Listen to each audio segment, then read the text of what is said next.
So we see Garo recovering in this episode because at the end of the previous, when he kills Royal Ripper stabs him through the abdomen. So he's like taking some of his outfit and like, I guess, stopping the bleeding by tying it around. This also kind of becomes iconic to Garo's aesthetic going forward from this point. And of course, he's also here to save Terrio, even though he's acting like he's not, because, you know, Garo can't admit that like he has a soft spot and that he cares about Terrio and came down there deliberately to save him. He's trying to act like it's revenge or whatever. I mean, it's partly that for sure, but he's saving Terrio, but you know, he's too proud to admit it. But we do see that Garo isn't like completely morally just here, because Terrio does mention that there is another kid that is held captive there. You know, Waganma, who the S-Class are coming to save. And Garo's like, yeah, I don't care. And before the conversation could really go further, they get interrupted by monsters. But to be honest, I'm pretty sure Terrio could have convinced him to go save Waganma. It seems like Garo was open for reason, to be honest, in this sequence. But that monster is Overgrown Pochi. That's actually his original name, but the main translation that we hardcore fans, I guess, have come to know over the years is Overgrown Rover. And I kind of just want to call this character that. I don't know, Overgrown Pochi just doesn't come off the tongue as good, so I'm going to call him Overgrown Rover. But this is one of the cadres, or the executives of the Monster Association. Like one of the elite dragon level monsters. And immediately Garo realizes like, oh my god, this thing is so powerful, I can't fight it here, especially with Terrio. So they kind of just get out of there at first, backing off, not showing aggression. Because while it is super powerful, it's not like one of the intelligent monsters, you know, like we've seen before with the other cadres. It's pretty much just a dog. But Garo winds up running into these 3 demon level monsters that we saw in the previous episode. These guys are just literally jobbers.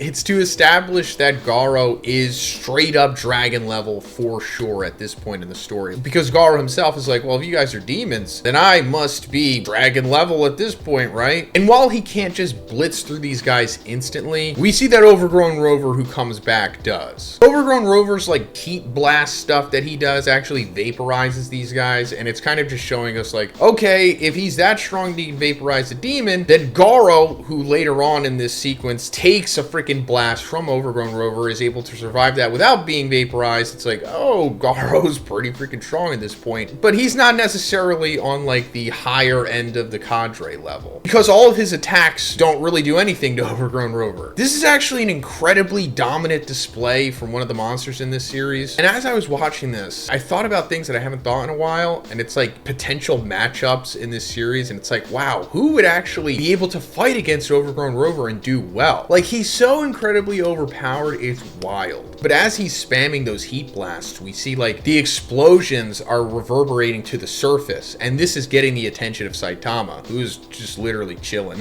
And this is just an excuse to get Saitama involved in everything, because he's like, well, I guess I gotta go check that out, because, you know, this is happening in Z City where Saitama lives. And I just, of course, love how Saitama is so nonchalant about all of this. Like, he's still reading his manga as he's getting ready, and he goes out, walking around, still reading it, not caring about the monsters behind him. By the way, the manga that he's reading is called Sunman. This is also like a former creation of the creator of One Punch Man, who goes by the name of One. And long story short, Saitama himself is Sun Man, but I'm not going to bore you with the details about that. It's just Saitama represents the sun.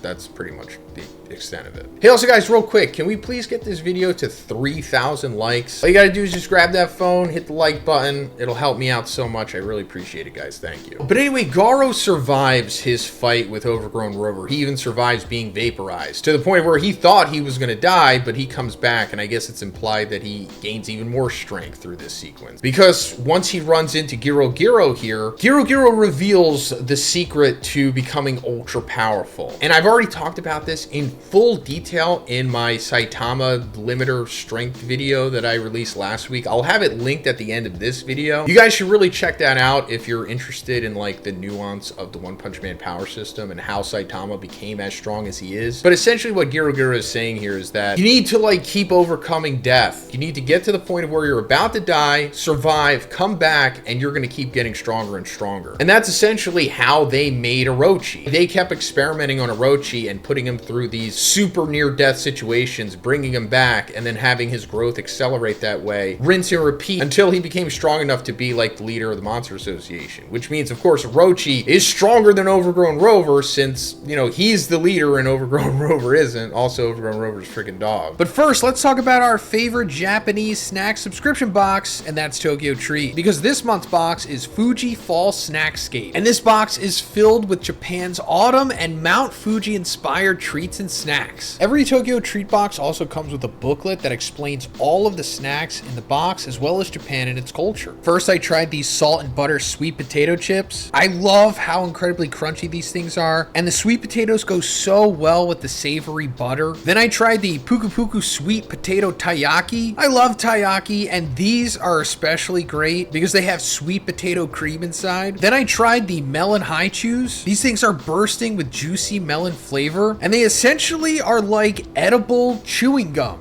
It's a pretty unique snack that you can, I guess, only really get in Japan. So guys, you can get your very own Tokyo Treat box by checking the link in the description, and make sure you use code Zhoniin for $5 off your first box. Thanks, guys. But of course, as we see, this has been happening to Garo. I mean, not even just in this season, but also it's been happening in season 2. Garo has just been going through his own personalized hell, as Garo says, coming close to death, having these battles where he's being pushed to his limits, overcoming them, and getting stronger.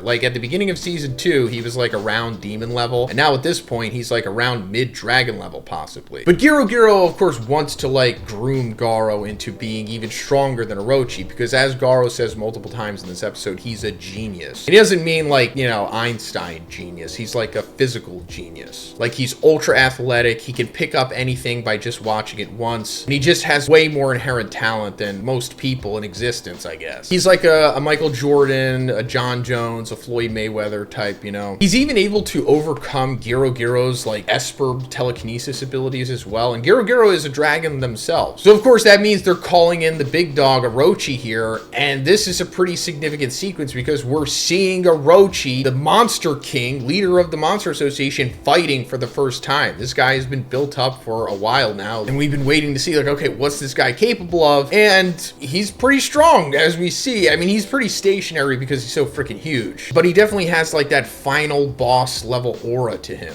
Now, also, this fight is pretty significant, not necessarily in the anime, and I'll get to that, but just in the manga itself. This was the first chapter as Zhoniin, like me reviewing stuff, that I gave a 10 out of 10 score to. I think I've only given a 10 out of 10 to like 4 or 5 chapters over the last 7 years, and this was the first one. To be honest, this episode doesn't really do it that much justice. We've already talked about JC Staff and Bandai and all that stuff ad nauseum, but even back when this chapter was released, which was cutting edge for its time, I mean, it's still cutting edge now for sure. There was jokes being made about how there's no way they're going to be able to fully adapt this. And that was also before season 2 came out. So we didn't even have the context of season 2 being lackluster in the first place. We just knew that how incredible this chapter was in the manga, there's just no way. I mean, there's multiple scenes in this fight that are literally just traced over from the manga, which, I mean, I get it. It's really difficult to animate this stuff, especially with the budget and the time restraints that they have, but it's still just disappointing to see it adapted this way. And I don't want to be too down in this video. It's just that, you know, you've been waiting like 7 years to see this, and it's just unfortunate that things had to come to this. Because, you know, if you gave it to like the team, let's say, that's just working on My Hero Academia final season that's currently airing, this episode could have been one of the most iconic battle anime episodes ever. You know, similar to like the last episode of One Punch Man season 1. But I'm just, I guess, appreciative that we're getting it at all. But yeah, Orochi is wildly powerful. He's theorized to be above dragon level in strength. Like there's disaster level demon, disaster level dragon, and then the highest is disaster level god, which we've never seen anything being close to that yet. Not even Boros in season 1. But there's kind of like that in-between level between god and dragon right in there, which is above dragon. This was kind of started with Boros. Like in the One Punch Man encyclopedia, it'll give you like disaster levels on the monsters in the series because, you know, sometimes they're not outright said. And on Boros's page for his disaster level, it says Ryu Ija, which means dragon or higher. And he's the only guy that has this classification in the entire series. I mean,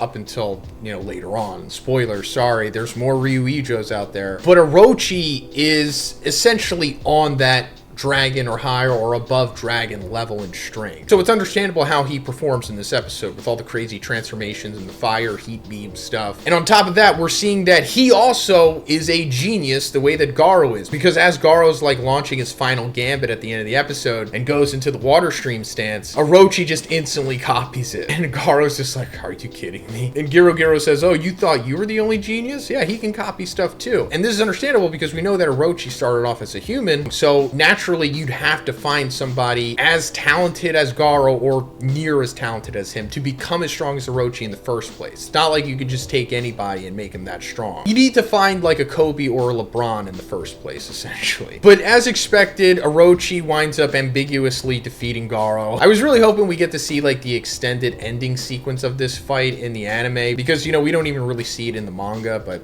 you know, again, it is what it is. And of course, he's not killing Garo because Garo still has plans for him, still trying to make him into the next Orochi or greater. Because clearly Orochi could kill Garo if he really wanted to. He's not even really trying that hard in this episode. He's like literally low diffing him. So as we've seen in the intro, Garo eventually gets to the point of where he's like chained up. And this is for sure leading to that. Then we come to the very end of the episode where Saitama like is opening up that manhole. So now he's found his entry point going down into the Monster Association. So from this point on, Saitama is like entering the chat essentially, and things are gonna get pretty wild from there. But yeah, that's pretty much it for this one, guys. Let me know what you thought about this episode in the comments. If you like this video, please give it a like, and please subscribe if you haven't already. We're almost at 300K.